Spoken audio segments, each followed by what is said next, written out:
Hi, I'm Marianne Jenkins. I'm one of the advanced nurse practitioners that works here at the Children's Hospital for Wales. This is a short instructional video for parents who need to monitor their child's urine after a diagnosis of HSP.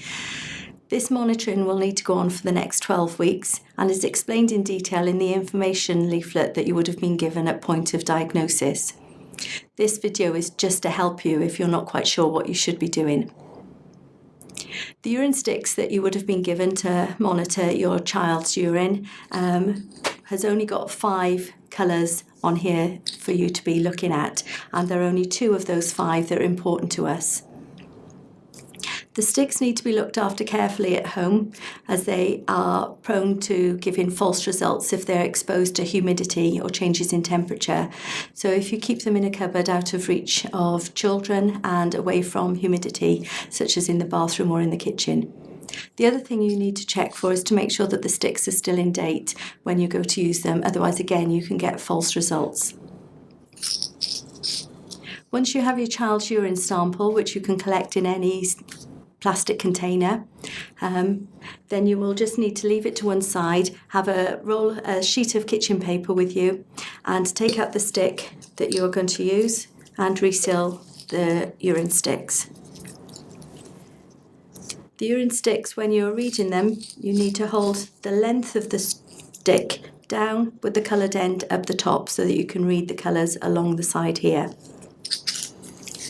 When you have your urine sample,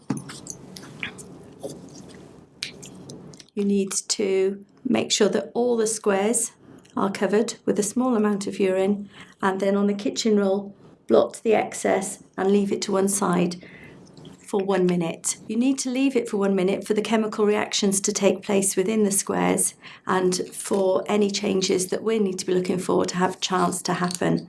If you leave it for longer, you can get false results. So again, just read it at 1 minute and then throw the stick away. Again, when you're reading the stick, hold the length down and then make sure that you're lining up the squares appropriately on the side. Any changes in the colour, you can just read across the side of the container to match up those changes.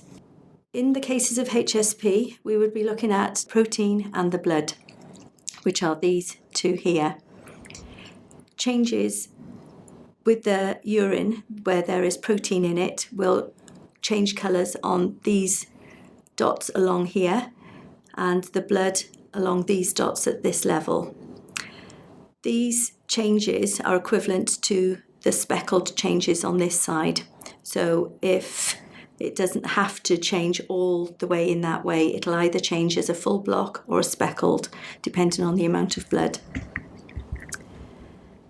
Traces of either of them we're not concerned about in the context of HSP. However, further changes to protein of where you've got +1, +2, +3, or 30, 100, or greater than 500, those would be ones that there are instructions in your information leaflet to increase your testing. The same for blood. If you've got +2 or +3 blood, then you would need to contact us. If you have any other concerns or you're not sure about this at any time, please contact us on the number that you've been given or the email address that's in the information leaflet as well. Thank you for listening.